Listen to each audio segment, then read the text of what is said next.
बिस्मिल्लाहिर्रहमानिर्रहीम, अस्सलाम वालेकुम नाज़रीन, आप देख रहे हैं प्रोग्राम द लास्ट आवर। मैं हूं यासिर रशीद और प्रोग्राम में मेरे साथ मौजूद हैं सीनियर तजज़ियाकार नज़ीम साहब। नाज़रीन, आज कागजात नामजदगी जमा करवाने का आखिरी दिन था। 4:30 बजे तक का वक्त मुख्तस किया गया था। तमाम लोग कागजात नामजदगी जमा करवाने के लिए पहुंचे। जो इलेक्शन के अंदर हिस्सा लेना चाहते हैं, जिस जमात से भी लेना चाहते हैं, बेशतर जगहों से कुछ लोगों ने ये रिपोर्ट भी किया कि हमें कागजात नामजदगी जमा नहीं करवाने दिए गए। कुछ लोगों ने अपनी दरखास्तें भी इलेक्शन कमीशन के अंदर जमा करवा दी। कुछ लोगों ने अदालतों का रुख किया और दूसरे जो जमा करवा चुके वो अब इस उम्मीद पर हैं कि आने वाले दिनों में जब इंतखाबात के लिए पोलिंग होगी तो हम ही जीतेंगे। अब बेशतर मौक़ों के ऊपर हमें यह भी देखने को मिला कि एक ही की जमात के 3-3, 4-4 अफराद ने भी कागजात नामजदगी जमा करवाए हैं और ऐसे जो मंजर हमें देखने को मिले हैं वो पाकिस्तान तहरीक इंसाफ की तरफ से ज़्यादा मिले हैं कि ताकि ऑब्जेक्शन एक के ऊपर लगे तो दूसरा जो है उसे पार्टी की तरफ से मैदान में उतारा जा सके। अब पाकिस्तान तहरीक इंसाफ के पास आज के दिन तक तो बल्ले का निशान मौजूद नहीं है। अब पेशावर हाई कोर्ट से रुजू करने के बाद फैसला क्या होता है, इलेक्शन कमीशन को क्या अहकाम जारी किए जाते हैं, 13 तारीख को जब पार्टी निशान जारी किए जाएंगे या मुख्तलिफ लोगों को जो आज़ाद उम्मीदवार हैं उन्हें निशानात अलॉट किए जाएंगे तो वहाँ पर पाकिस्तान तहरीक इंसाफ का निशान कुली तौर पर एक होगा या फिर वो बट जाएगा, मुख्तलिफ होगा और उसकी कंपेन किस तरीके से होगी इसको तो वक्त पर ही छोड़ दिया जाए तो बेहतर है। वक्त का इंतज़ार करते हैं। पाकिस्तान पीपल्स पार्टी के रहनुमा chairman People's party Bilawal Bhutto Zardari साहब ने मियां साहब के हवाले से ये कहा है कि नवाज शरीफ का नारा था कि मुझे क्यों निकाला और अब इलेक्शन के बाद उनका नारा होगा कि मुझे क्यों बुलाया। यानी पाकिस्तान पीपल्स पार्टी अपना टारगेट पीएमएलएन को सेट कर चुकी है कि वो उनका हदफ है। पीएमएलएन का टारगेट पीपल्स पार्टी नहीं है, वो पीटीआई को हदफे तनकीद बना रहे हैं। तो पीटीआई कुली तौर पे तमाम जमातों को बना रही है। अब किसके नाम ये कुरा निकलेगा, फाल किसके नाम की निकलेगी? राना साहब की तरफ पढ़ते हैं। राना साहब, आज के दिन कागजात नामजदगी जमा होने के बाद अब की असेसमेंट आप क्या देख रहे हैं?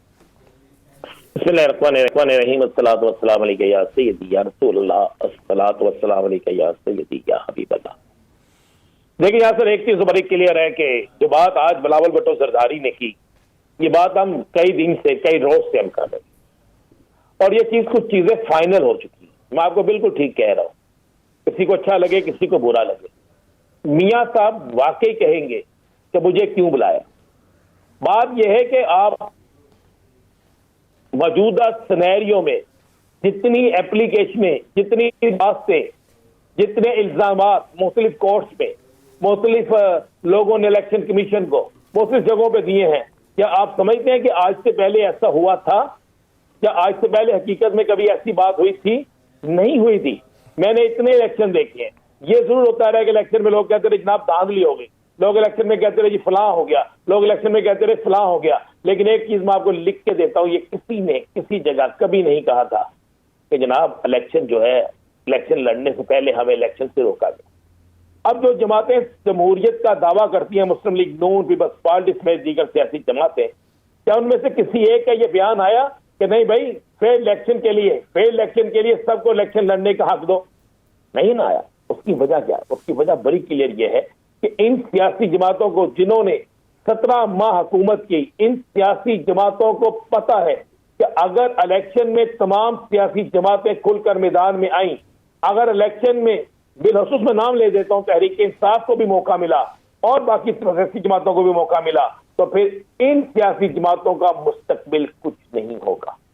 इसलिए अब इन्हें ना जमहूरियत में खराबी नजर आ रही है, ना इंतखाबात में तो मामला नजर आ रहा है। अब ये खामोश है, इनके ज़बाने खामोश है। हाँ, एक चीज जरूर है, मुस्लिम लीग नून को ये पता लग चुका है कि उनका वजीर आजम वाला मामला जो है वो खत्म हो चुका है।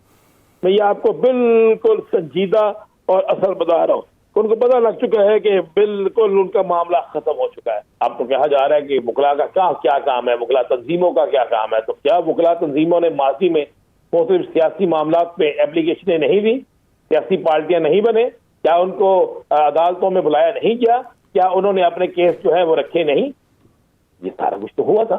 तो अब वो किनके कहने पे हुआ? कौन सा सियासी मशीर था इनका जिनके कंट्रोल में ये सारा कुछ था? मुझे पहली एक कोशिश हुई जो नाकाम हो गई। अब दूसरी कोशिश ये हो रही है कि ये चाह रहे हैं, मांग रहे हैं कि किसी भी हल्के से, ये मैं आपको अल्फाज बता रहा हूं, किसी भी हल्के से इनके खिलाफ कोई उम्मीदवार ना हो, गलियां हो या सोनिया कल ही फिर देना है। तो ये मांगना चाहते हैं, लेकिन ये हो नहीं सकता। इसलिए नहीं हो सकता कि भाई जी ये समझते हैं, जरा आप लिस्ट, फाइनल लिस्ट जब सामने आपकी आएगी तो आपको नजर आएगा कि एक तो नून लीग का उम्मीदवार है, चले मान ले एक उसका कवरिंग कैंडिडेट है, एक पीपल्स पार्टी का है, एक तहरीके टीएलपी का है, बाकी अचानक वो जो बाकी लोग हैं वो किसके हैं? तो ये बाकी लोग वो होंगे जो बाकायदा, मैं आपको बड़ा क्लियर और साफ बताऊं, वो होंगे जिनको तहरीक इंसाफ अगर किसी हल्के में उनका बड़ा उम्मीदवार नहीं है तो कोई और है, तहरीक इंसाफ अचानक से उनको सपोर्ट का ऐलान करे तो क्लियर हो जाएगा। फिर वो ये कहेंगे जनाब इनको भी खत्म करें, इनके लिए भी ये सारा रास्ता बंद करें। लेकिन उस वक्त गुजर चुका होगा रास्ता बंद करने का। एक तो ये मैं आपको बता दूं, और दूसरा मैं आपको ये भी बता दूं कि जिन जिन जगहों पे कागजात नामजदगी जमा नहीं हुए, रोका गया, सबूत अगर मिल गए, फुटेज मिल गई, तो उन जगहों पर कागजात नामजदगी का फैसला आ जाएगा। ये आज के दिन आज इतवार का दिन है, आज के दिन आप इस बात को नोट कर लीजिएगा और आपको ये नजर आ जाएगा कि आज के दिन ये फैसला आपके सामने आ जाएगा। ये बड़ा क्लियर मैं आपको बता रहा हूं, इसमें कोई दूसरी, तीसरी, चौथी या पांचवी राय नहीं है, ये इसी तरह होगा। अच्छा राणा साहब ये बताइए, कागजात नामजदगी की जांच पड़ताल का मरहला है, तो उसके बाद जब लिस्टें जारी होंगी, जिसे नजरसानी शुदा लिस्टें कहा जाएगा, तो उसमें अगर परसेंटेज निकालें तो तनासुब के हिसाब से किस जमात के कितने फीसद कागज जो हैं वो मुस्तरद कर दिए जाएंगे? यार आप तो मुझसे इस तरह पूछते हो यासर, जैसे आप बड़े बड़े मासूम हो यार। मैं तो हूं, आपको पता ही बचपन से हूं, अभी से नहीं, बचपन जमा से नहीं करवाने दे रहे तो आप उसके कागज जो है वो मुस्तरद करने की तरफ ही जाएंगे, जिसके जमा हो गए और इनको पता नहीं चला तो आप फिर उस पर कोई ना कोई एलिगेशन ही लगाएंगे ना। इस मुल्क में मुझे एक बात बता दें, बड़ी सिंपल सी और सादा सी, जिस मुल्क के अंदर सुप्रीम कोर्ट जैसा अदारा हुक्म कर जारी करे, जिस मुल्क के अंदर हाई कोर्ट का एक जज हुक्म जारी करे, उन अहकामात पर किसी एक जगह पर अमल ना किया जाए तो फिर आप मुझे बता देना जरा, आप समझते हैं कि वहां पे सारा सब अच्छा होगा? नहीं, सब अच्छा बिल्कुल सब अच्छा नहीं होगा। तो आप जरा इंतजार करें। मैं चूंकि चीफ साहब का हुक्म है, तो चीफ जस्टिस साहब का कि बेगम से ही बात करनी है, आप तो टीवी में बात कर रहे हैं तो बेगम से घर जाके बात कर लेंगे, तो मैं पूछ के उनसे बल्कि उनको जो बताऊंगा। आपके लिए तो ये भी मसला चल रहा होगा कि घर भी बात नहीं सुनी जा रही होगी। नहीं, बात तो इस वक्त जो हालात हैं, आपकी तो घर नहीं सुनी जाती, मेरी तो सुनी जाती है, लेकिन इस वक्त जो हालात हैं, इस वक्त उन लोगों की नहीं सुनी जा रही जो पहले सबको सुनाते थे। अभी नून लीग JUIF से फिर दोबारा सीट एडजस्टमेंट के हवाले से बातचीत कर रही है, और नून लीग जो है वो जमीयत अहले हदीस पाकिस्तान के साथ भी बातचीत कर रही है। क्या ये राब्ते दोबारा से बहाल हो के पैचअप हो जाएगा और जमीयत जो है वो अहले हदीस की तरफ, पीपल्स पार्टी की तरफ रुजू करने की बजाय नून लीग की तरफ वापस आएगी? दो चीजें ध्यान में रखिएगा। जहां तक बात है ना इसकी मुस्लिम लीग नून की, मुस्लिम लीग नून और जमीयत अहले हदीस का इत्तेहाद था, है और रहेगा। अच्छा, वो इत्तेहाद क्या होता है कि साजिद मीर साहब सेनेटर का इलेक्शन, उनको टिकट मिल जाती है।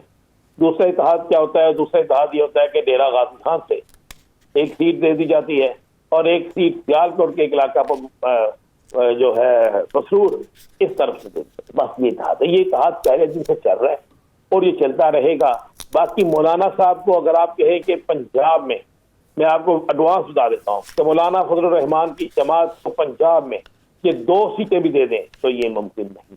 ये मैं आपको बसूख से कह रहा हूँ, ये आपको मैं गारंटी से बात कह रहा हूँ।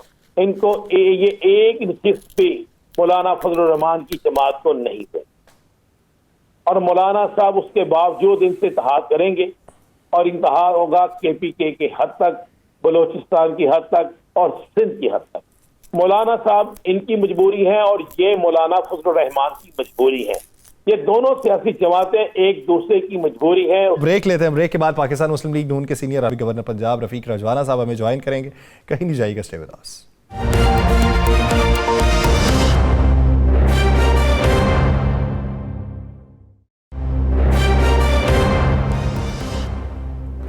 ब्रेक के बाद खुश आमदीद नाज़रीन। मौजूदा मंजरनामे पे हम बात कर रहे थे ब्रेक से पहले, लेकिन अब जब कागजात नामजदगी का मरहला मुकम्मल हो चुका है तो जितनी भी सियासी जमातें हैं उनके अब अगले टास्क क्या होंगे और उन टास्क की तकमील के लिए उनकी जो जिद्दोजहद है, क्या इस नामसाइद हालात के अंदर या इस ज़मीनी हक़ाइक़ को मद्देनज़र रखते हुए, मारूज़ी हालात को देखते हुए पाया तकमील तक पहुँचेगी?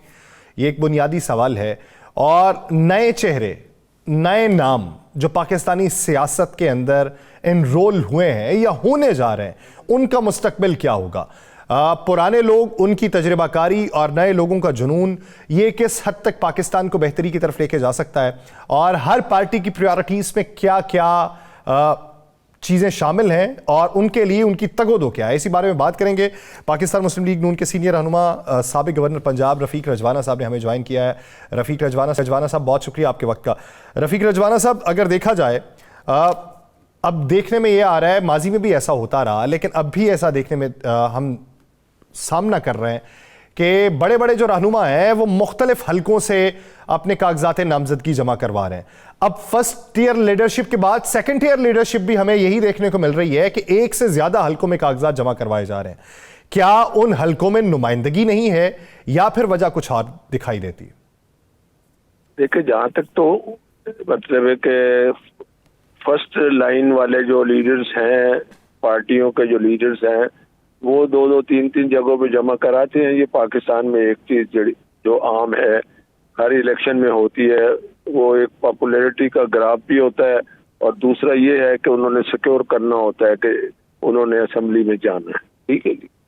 फिर आप कह रहे हैं दूसरी लाइन पे जो उम्मीदवार हैं जिन्होंने इसी तरह से कई हलकों पे उन्होंने अप्लाई किया है, उसके बारे में मैं कुछ कहने से कासिर हूँ कि वो किस सोच की बिना पर ये करते हैं। या तो वो महसूस करते हैं कि इस तरह से हमारा नाम होगा कि हम तीन तीन हलकों से लड़ रहे हैं, बट आई डाउट कि वो तीन हलकों से लड़ भी लेंगे और कामयाब भी हो जाएंगे। लेकिन रफ़ीक रजवाना साहब, ये जो तर्ज सियासत है, चले चंद एक नाम हो तो ठीक है, अब इसी तर्ज सियासत को मजीद परवान चढ़ाया जा रहा है और यही पनप रही है। अब आगे जाके एक बार यहाँ पे अरबों रुपया लगेगा, फिर आगे जाके ज़िमनी इलेक्शन पे लगता है, आवाम को भी फिर आपने इंटैक्ट रखना होता है और भी बहुत सी मुश्किलात होती हैं। तो क्या ये तर्ज सियासत से जमहूरियत का हुस्न ही कहते रहेंगे या फिर इसमें तब्दीली लाने की ज़रूरत है? देखिए जी, जमहूरियत का हुस्न जो है ना, वो हर दफ़ा मेरा ख्याल है उसका हुस्न खराब ही हो रहा है पाकिस्तान में। ठीक है ना जी। और उसकी जो जाहिरी तौर पर रंग गोरा करने वाली करीमें आती है, उनसे नुकसान ही होता है, आपने देखा होगा। तो अब बात यह है कि मैं तो खुद इस बात पे यकीन रखता हूं कि लीडरशिप के लिए 2 सीटें मैक्सिमम होनी चाहिए। ठीक है जी। सही। और बाकी जो इलेक्शन 3-3 सीटों पे लड़ते हैं तो वो फिर कम से कम एक अगर जीत गए तो 1 सीट मतलब रखेंगे और 2 छोड़ेंगे सपोज, तो फिर उनको उन 2 सीटों का इलेक्शन का खर्चा जो है सिक्योरिटी एडवांस जमा कराना चाहिए। सही। या कोई गारंटी देनी चाहिए। ठीक है ना, बिल्कुल आपकी बात ठीक है कि एक हल्के के लोग जो है एक उम्मीदवार को वोट देते हैं, फिर दूसरे हल्के के लोग उसी उम्मीदवार को वोट देते हैं, तीसरे हल्के के लोग उसी उम्मीदवार को वोट देते हैं। आपको याद होगा खान साहब, इमरान खान साहब को 5-6 हल्कों से 5 से लड़े थे या 6 से, तो 4-5 में कामयाब हो गए थे। तो फिर वो ना ही वो टेकिंग की स्टेज आई, ना ही उनको पार्लियामेंट में जाना था। तो इस तरह से जो पब्लिक एक्सचेकर का नुकसान होता है और लोगों को इनकन्वीनियंस होती है। एक दफा वो पहले इलेक्शन में हिस्सा लें, वोट देने जाएं, और उसके बाद बाई इलेक्शन में वोट देने जाएं, तो कैंडिडेट्स को भी प्रॉब्लम होता है जो उनकी जगह सब्स्टिट्यूट होते हैं। तो इसको स्ट्रीमलाइन करना चाहिए। It requires legislation. मैं खुद कानून का तालिब इल्म हूं, इसकी लेजिस्लेशन जरूर होनी चाहिए। सही।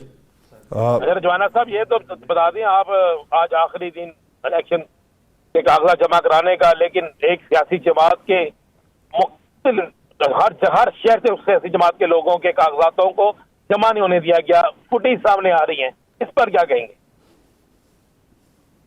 देखिए, मैं तो इस चीज को खुद इस चीज का कायल नहीं हूं कि इस तरह से किसी सियासी जमात के लोगों को रोका जाए या उनके फॉर्म छीने जाए या उनके रास्ते में रुकावट पैदा की जाए कि वो अपने नॉमिनेशन पेपर ही दाखिल ना कर सकते। मैं तो जमहूरी जहन का बंदा हूँ, थोड़ी बहुत जो तालीम मुझे है उसके हिसाब से everybody should have the equal opportunity, every political party should have the equal opportunity. हाँ, जो बंदे जिनके खिलाफ केस हैं, अगर वो प्रोक्लेम्ड ऑफेंडर हैं, इश्तिहारी हैं, उनकी गिरफ्तारी है, तो वो भी जो है ना कानून के मुताबिक उनको रखा जाए, मगर उनको इलेक्शन से ना रोका जाए। तो अभी मौजूदा मंजरनामे में जो लोग रह गए, क्या उनके पास कोई ऑप्शन होगा? लेकिन जी उनका तो फिर कोर्ट में जाना पड़ेगा, सबूत देने पड़ेंगे, वो उस वक्त तक गाड़ी आगे निकल चुकी होगी। तो जिन लोगों को वाकई इस तरह से रुकावट पैदा करके उनको रोका गया और they have not been able to file their nomination papers, तो इस पर कोई ना कोई कानूनी कार्रवाई भी होनी चाहिए और उनको मौका देना चाहिए। जवाना साहब, बहुत से लोगों ने मतलब सैकड़ों की तादाद में एप्लीकेशंस दे चुके हैं, बहुत से लोग जो है वो इलेक्शन कमीशन से रजू कर चुके हैं, तो क्या इसके बावजूद भी गाड़ी निकल जाएगी उनकी? अब बात यह है ना जी, गाड़ी या तो इलेक्शन कमीशन विसल बजा दे और गाड़ी निकल जाए, या फिर इलेक्शन कमीशन जो है रेड झंडी दे के गाड़ी को रोक ले प्लेटफॉर्म पे, ताकि जो मुसाफिर रह गए हैं वो भी चढ़ जाए। तो it depends on election commission. मैंने तो मेरिट में बात कर दी है कि इट इज अनजस्टिफाइड। अच्छा रजवाना साहब, अगर देखें आप बतौर एक सियासी वर्कर, एक सियासी रहनुमा, नॉट अपोजिशन पार्टी को देखते हुए या अपोजिशन जमात को देखते हुए, क्या समझते हैं कि जब एक पार्टी से निशान वापस ले लिया जाए तो इंतखाब के अंदर उसे किस किस्म की मुश्किलात का सामना करना पड़ेगा जो उसके निशान के साथ उसे सहूलत के तौर पे थी और निशान के बगैर मुश्किल के तौर पे? कुछ ऐसे निशान होते हैं, पॉपुलर पार्टी हो तो उसका निशान लोगों के दिलो दिमाग में बैठ जाता है, तो डेफिनेटली प्रैक्टिकल डिफिकल्टी तो होती है। अब कानून के मुताबिक कार्रवाई हुई है, उनके पास अपील का हक है। हो सकता है कि बैलेट पेपर में जो निशान छापेंगे तो उस वक्त तक उनको कोई अदालत से रिलीफ मिल जाए या इलेक्शन कमीशन का फैसला सस्पेंड हो जाएगा। गालिबन आज पेशावर हाई कोर्ट में वो फाइल कर लिया या कर रहे थे, आई डोंट नो कि आज क्या हुआ है। सही, यानी आप समझते हैं कि उनके पास ऑप्शन मौजूद है? जी ऑप्शन है जी। राना साहब। अच्छा, ऑप्शन बिल्कुल मौजूद है, क्योंकि सुप्रीम कोर्ट ने हुक्म दिया था ना इलेक्शन कमीशन को कि चारों जो है उनके आईजी साहब को कहा जाए, और अब तो एक रिटर्निंग ऑफिसर ने लिख के भेज दिया। हाँ, तो देखे ना, आपको याद होगा डस्का का जब बाई इलेक्शन हुआ था और जिस तरह से वो प्रिजाइडिंग ऑफिसर ही गायब हो गए थे, जी धुंध हो गई और उनके मोबाइल भी काम नहीं कर रहे थे, तो इलेक्शन कमीशन ने एक्शन लिया था ना। तो अभी रिटर्निंग ऑफिसर ने लिखा है कि रुकावटें पैदा हो रही है, it is the duty of the election commission of Pakistan to ensure कि जी ट्रांसपेरेंट इलेक्शन हो, फेयर हो और किसी की रुकावट न डाली है किसी के लिए। अच्छा, मौसम आपको रजवाना साहब पता है मौसम इस वक्त मुल्क के अंदर ख़राब है, काफ़ी स्मॉग का भी इस वक्त डेरा है, लेकिन इलेक्शन में अभी कोई 1.5 महीने के करीब का वक्त बाकी है, तो आप समझते हैं कि तब तक ये सारी धुंध छट चुकी होगी, मतला साफ होगा?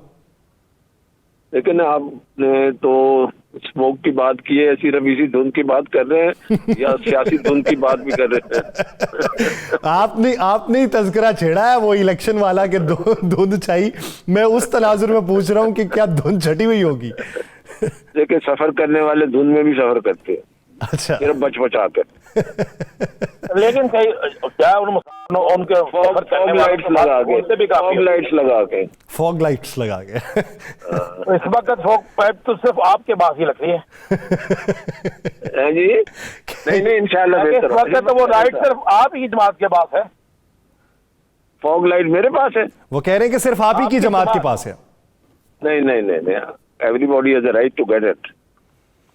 अच्छा, अब रजवाना साहब, बिलावल भुट्टो जरदारी साहब कहते हैं कि पीपल्स पार्टी जो है वो सियासी इंतकाम पे यकीन नहीं रखती, तो अब तक की पीपल्स पार्टी की कैंपेन देखें ना तो वो सारी की सारी पीएमएलएन के खिलाफ है। अब ये जो बयानात दिए जाते हैं ये इनडायरेक्टली या डायरेक्टली लगता है कि नवाज शरीफ साहब के बारे में बात कर रहे हैं, यानी पुरानी सियासत को दफन करना होगा, नए राब्ते बढ़ाना होंगे, इंतकाम की सियासत को मारना होगा। तो ये पैगामात वो किन तनाजुर में दे रहे? देखिए, सियासत में एक मैरिज ऑफ कन्वीनियंस होती है, आपको समझ आ रही? जी। ये मैरिज ऑफ कन्वीनियंस थी जो 14 महीने की हुकूमत चल गई, ठीक है ना, सही बैठे रहे। अब वही जो मैरिज ऑफ कन्वीनियंस हुई उसके बाद वही मुस्लिम लीग महंगाई लीग भी बना देते हैं वो, ठीक है। दूसरी बात ये है कि पंजाब जो है ना वो हब है पॉलिटिक्स का पाकिस्तान में। हब मीन कि इसकी सीटें नेशनल असेंबली में 140-42 के करीब है, सबसे ज्यादा है।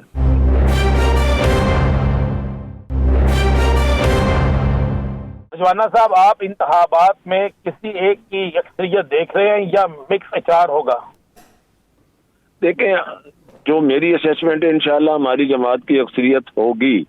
अब बात यह है कि सियासत है, सियासत के मैदान में आप कुछ नहीं कह सकते, और ना ही मैं कोई दावा करता हूँ ना मैं कोई चैलेंज करता हूँ, ठीक है।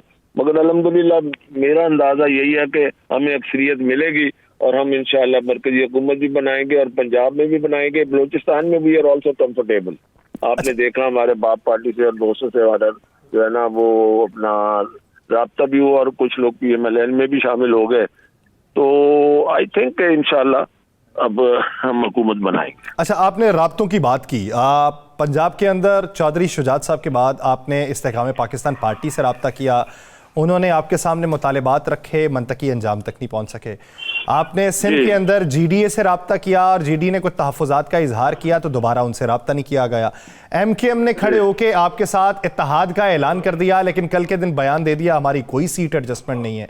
KP के अंदर JUIFA से आप बात करना चाह रहे थे, लेकिन JUIFA पीपल्स पार्टी से KP में इत्तेहाद कर रही है। बलूचिस्तान में अभी तक कुली तौर पर इत्तेहाद का कोई सिग्नेचर दिखाई नहीं दिया। इसकी बुनियादी वजह यह देखें कि PMLN सोलो फ्लाइट करना चाहती है या फिर ये तमाम जो मुज़ाकरात हैं ये मंतकी अंजाम तक अभी पहुंचेंगे? देखिए, अभी कुछ टाइम पड़ा है, हमारा इत्तेहाद की बातें चल रही हैं, सीट एडजस्टमेंट की बातें चल रही हैं।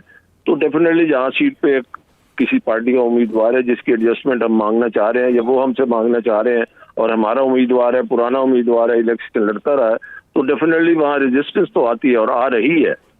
इस वक्त practically we are facing it. तो बहरहाल with the passage of time ये सारी चीजें डस्ट सेटल डाउन होगी, हो जाएगी, मिलेगी, डस्ट सेटल हो जाएगी, ये धुंध छट जाएगी। राना साहब, अच्छा, ये धुंध छट जाएगी आपका कहना है। लेकिन आपकी बहुत बड़ी सियासी इत्तेहादी जमात मौलाना फजलुर रहमान साहब जो हैं, उनके अफराद वाज़े तौर पे कह रहे हैं, उनसे हमने पूछा प्रोग्राम, उन्होंने कहा जी नहीं, नून लीग समेत किसी सियासी जमात को ना 2 तिहाई अक्सरियत मिलेगी और ना सादा अक्सरियत मिलेगी, बल्कि बहुत सी जमातों को मिलकर हुकूमत बनाना पड़ेगा। तो देखिए जी, दावा करने में क्या हर्ज है?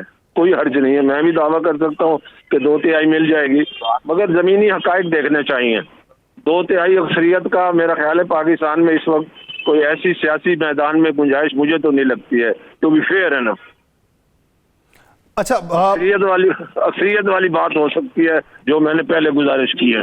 अच्छा, जमीयत उलमा इस्लाम फे का ये कहना है कि जितनी नशिस्तें PMLN की KP के अंदर हैं उतनी ही हैसियत जमीयत उलमा इस्लाम फे की पंजाब के अंदर है, जनूबी पंजाब में। वो कहते हैं कि अगर PMLN हमसे सीट एडजस्टमेंट करना चाहती है तो उन्हें पंजाब के अंदर उतना ही हमें हिस्सा देना होगा। क्या इन टर्म्स एंड कंडीशंस के ऊपर उनके साथ हो सकती है, और बिलखुसूस इस बयान पे कि हैसियत दोनों जगह पे दोनों की एक जैसी है? एक तो जी इसमें मैंने तो कोई मेरा इस फैसले में या इस डिस्कशन में रोल नहीं है, ना होगा, ठीक है। पार्टी लीडरशिप ने जो करना है वो देखेंगे, हालात को देखेंगे। मगर जहां तक कैलकुलेशन की बात है तो आई बेग टू डिफर कि जितनी उनकी KPK में होंगी हमारी, ये उतनी उनकी इधर पंजाब में होंगी। बहरहाल कहीं ना कहीं कोई ऐसा हो सकता है, 1-2 सीटें निकल सकती है, ऐसी कोई बात नहीं यहाँ पे पंजाब में JUI की। इसका मतलब आप इत्तेहाद कर रहे हैं उनसे? फिर देखिए, मैंने गुजारिश की है कि इत्तेहाद मैंने नहीं करना। मैं तो जो कुछ हम समझते हैं, सुनते हैं या हमें बताया जाता है उसके मुताबिक मैं जो भी फीडबैक है आपको दे रहा हूँ।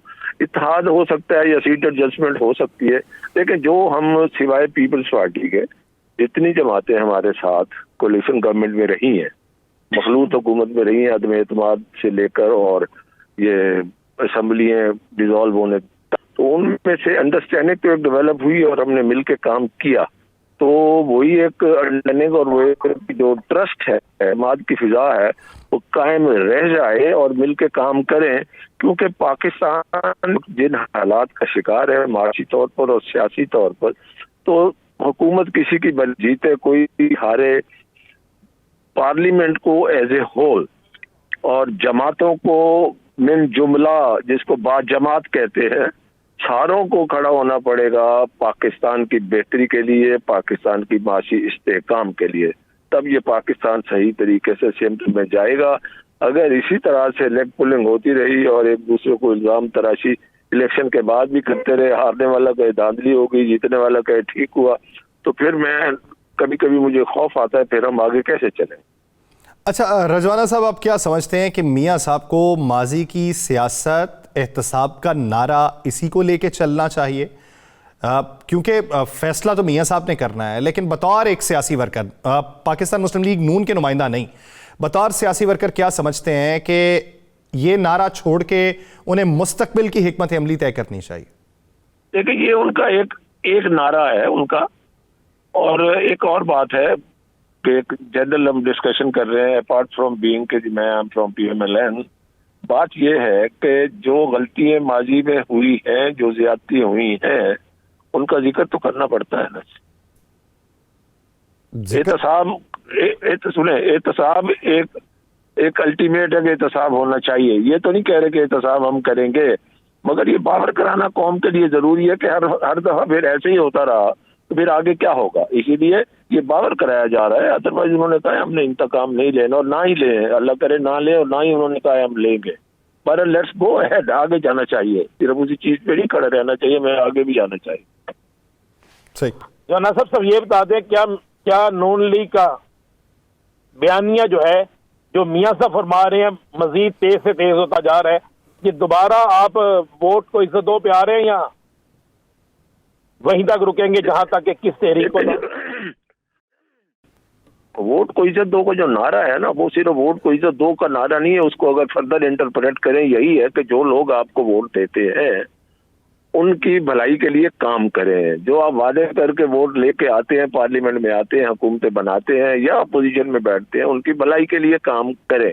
जब उनकी भलाई के लिए काम करेंगे, जिन्होंने आपको अपने ज़मीर की आवाज़ पर वोट दिया, तो वो वोट जो एक अमानत होती है, तो उस अमानत में जो आपको अपनी अमानत सौंपता है, तो उस अमानत में बददियानती नहीं होनी चाहिए, खयानत नहीं होनी चाहिए। जब ये काम आप करेंगे as political party, as a parliamentarian, तो फिर ये बात जरूर होगी कि आप अपने वोटर को इज्जत दे रहे हैं। यानी आप रजवाना साहब ये कह रहे हैं कि वोट को इज्जत दो का जो नारा या बयानिया है वो पार्टी मेंबरान के लिए है, उन्हें समझाने के लिए, किसी और को सुनाने के लिए नहीं। नहीं, पहले तो मैं आपको समझा दूं, पार्टी की तो बात ये है कि वो ना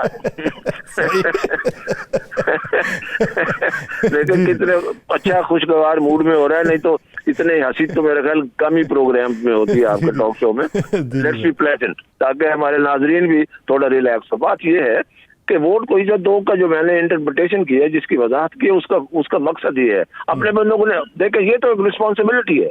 मैं वोट लेता हूँ, मुझे किसी के समझाने की जरूरत है? मुझे आप वोट देते हो तो मैंने आपके मसाइल का हल नहीं करना, मैं एक रिप्रेजेंटेटिव हूँ, तो जब मैं करूंगा, आपकी इज्जत करूंगा, तो आपके वोट को इज्जत दूंगा ना। मैं आपका मकरूज हूँ, मैं आपका ममनून हूँ, मैं आपका एहसानमंद हूँ, इसी वजह से हूँ कि आपने मुझे वोट दिया। तो जब मैं आपके वोट की कदर करता हूँ, आप मुझे वोट देते हैं, तो इट मीन्स के वोट को इज्जत दो का कॉन्सेप्ट, नारे का मकसद ये है। सही, ठीक, समझ गए आप? जी, मैं किसी हद तक तो समझ गया किसी हद तक तो समझ गया। राना साहब, एक आखिरी सवाल। अच्छा, जी रजवाना साहब, आपने बड़े अच्छे तरीके से समझा दिया, लेकिन ये चीज समझ आपकी पार्टी के कुछ लोगों को क्यों नहीं आती? आप कहते हैं इंसाफ भी हो, हर चीज हो, जब आपके हक में फैसले मियां साहब हक में आ रहे हैं तो सब अच्छा है। एक फैसला साइफर का आया तो उस पर आपकी जमात की तर्जमान ने प्रेस कॉन्फ्रेंस कर दी। वो देखिए जी, तर्जमान ने किया ना, उनका अपना एक चीजों को इंटरप्रेट करने का तरीका है। मकसद सारों का एक ही होता है कि साइफर केस में क्या हुआ। मगर मैं क्योंकि एक सीनियर वकील हूँ, सुप्रीम कोर्ट का प्रैक्टिशनर हूँ, तो मैं तो अपने अंदाज से मैंने बात करनी है, ठीक है ना जी। मसलन साइफर केस है, साइफर केस का जो भी बेल ही हुई है ना, कोई बरी तो नहीं हुए ना, बरी तो नहीं हुए ना खान साहब, ठीक है। उनके लिए मैदान खुला, अपना केस लड़े, अगर बेगुनाह साबित होते हैं, प्राइम फेसाई जो हम लोग समझ सके, जो अखबारों में पढ़ते हैं, जो मीडिया पे, इलेक्ट्रॉनिक और प्रिंट मीडिया पे जो कुछ भी आया, और साइफर का जो इशू है, सीरियस इशू तो है ना, और उसको जिस तरह एक्सप्लॉइट किया गया, सीरियस इशू तो है। अब ये उसकी सीरियसनेस कानून की नजर में, जो सुप्रीम कोर्ट ने प्राइमा फेसाई वादी नजर में जो बेल एप्लीकेशन में ऑब्जर्व किया है, उसका मतलब उन्होंने साथ ये भी कह दिया कि ये होता भी यही है कि बेल में कोई ऑब्जर्वेशन हो तो ट्रायल पे उसका असर नहीं होता, ट्रायल अपने मेरिट से चलेगा। ट्रायल अपने मेरिट पे चलेगा। संजीदा नौयत का केस है, अब उसके ऊपर जो फैसला होगा वही फैसला फिर मिनवान उसके ऊपर अमल किया जाएगा। बहुत शुक्रिया रफीक रजवाना साहब इस हवाले से अपना वक्त देने के लिए। नाज़रीन, दीगर इश्यूज पे बात करेंगे एक शॉर्ट ब्रेक के बाद, कहीं नहीं जाएगा, स्टे विद अस।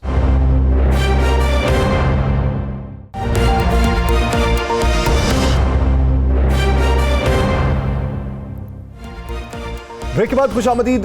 नाज़रीन, आज के दिन तक जिस तरीके से रफीक रजवाना साहब से बातचीत हुई तो उन्होंने कहा है कि अभी हतमी तौर पे कोई फैसला नहीं हो सका कि किससे इत्तेहाद हो रहा है किससे नहीं हो रहा, लेकिन ये राबिते जारी हैं और राबिते तकमील के मराहिल तक भी पहुंचेंगे।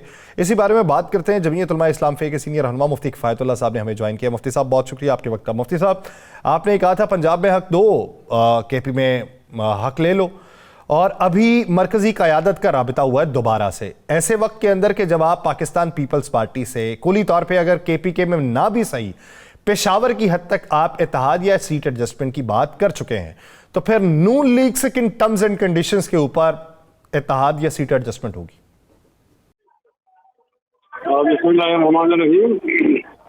हमारी मुलाकातें तो नून के साथ हुई है, लेकिन ये तय हुआ है कि हमने सीट टू सीट देखने, यानी एक एक जिला अपने इतिहास में बिल्कुल आज़ाद रहेगा। यानी कोई जिले की नून से इतिहास करना है तो वो लोग नून से इतिहास करेंगे। फिर हमारा मुफ्ती साहब, अगर आपको ऑफर आती है तहरीक इंसाफ की तरफ से कि आप हमसे इत्तेहाद कर लें, तो क्या आप KPK में उनसे इत्तेहाद करेंगे? कोई सजा मामला तो नहीं है, लेकिन ये कि कुछ बातें होती है ना। अब 15 से ये वो इलाका है जिसके अंदर मैं खुद पिछले 2018 के अंदर हमने कौमी का असेंबली का इलेक्शन किया है। तो आप देखें ना, कोई ऐसी बात नहीं है कि हम किसी एक पार्टी के साथ बंद हैं, हम हर एक पार्टी के साथ दरवाजे खुले रखे हैं और केस टू केस देखते हैं और इत्तेहाद करते हैं। तो मेरे ख्याल में आपको जो सवाल इससे मुताबिक तो बहुत अच्छा बात का जवाब है। NA-15 के अंदर जमीयत उलमा इस्लाम के कारकुन मुफ्ती किफ़ायतुल्लाह, इसका मुकाबला नवाज शरीफ से होगा। तो कोई कतरा नहीं है, हम मुकाबला कर रहे हैं इंशाअल्लाह। है। अच्छा मुफ्ती साहब, आप क्या समझते हैं, एक जमीयत उलमा इस्लाम फे के बतौर नुमाइंदा तो आप कहेंगे ही कि अगली हुकूमत जो है वो JUI फे की बन रही है, लेकिन क्या समझते हैं कि मुश्किल भी हो सकता है, टफ है KP के अंदर हुकूमत बनाना? नहीं, इधर लोग शामिल हो रहे हैं और जमातों को छोड़कर इधर आ रहे हैं, तो हमारे पास और क्या चीज है? लोग तो कुछ देख कर आते हैं ना। अगर हम टफ होते तो लोग अपने आप को तो टफ में नहीं डाल दे। इधर मुनासिब में नहीं समझूंगा कि मैं PTP पर बात करूं, वो लोग में है, लेकिन ये कि यहाँ हमारे यहाँ पूरे सूबे के अंदर कोई एक जमात नहीं है। कहीं ANP है तो वहाँ पीपल्स पार्टी नहीं है, कहीं पीपल्स पार्टी है तो वहाँ जमात इस्लामी नहीं है, कहीं जमात इस्लामी है तो वहाँ नून नहीं है। इस तमाम जगहों पर है, तो हमें वोट टप्पे की जरूरत नहीं पड़ेगी। लेकिन अगर हमारा वोट न रोका जाए किसी को खुश करने के लिए, तो हम इंशाअल्लाह 70 से 75 नहीं, आपको अभी तक के हालात देखते हुए या अब तक की जिस तरीके से इंतजामात हैं, फ्री हैंड है आपके लिए, आपको लगता है कि वोट आपका रोकने की कोशिश की जाएगी? तो ये हमारे जगहों पे जो होता है हम खुद करा रहे हैं। नहीं, वो एक सिक्योरिटी थ्रेट्स और है, वोट का रोका जाना, वोट का रोकना, और आप इस तनाजुर में कह रहे हैं दहशतगर्दी वाले तनाजुर में? मैं इस तनाजुर में कह रहा हूँ कि जब आपका उम्मीदवार नहीं जा सकेगा वोट लेने के लिए और आपका लीडर जा सकेगा, जिस तरह मौलाना फजल रहमान को थ्रेड है, तो फिर रोड किस तरह रोकना होता है, इधर रोकना होता है। तो आप अपने वर्कर्स कन्वेंशन या जलसे जो हैं वो उसी रफ्तार से करेंगे जिस रफ्तार से दीगर जमातें करने का प्लान कर चुकी हैं?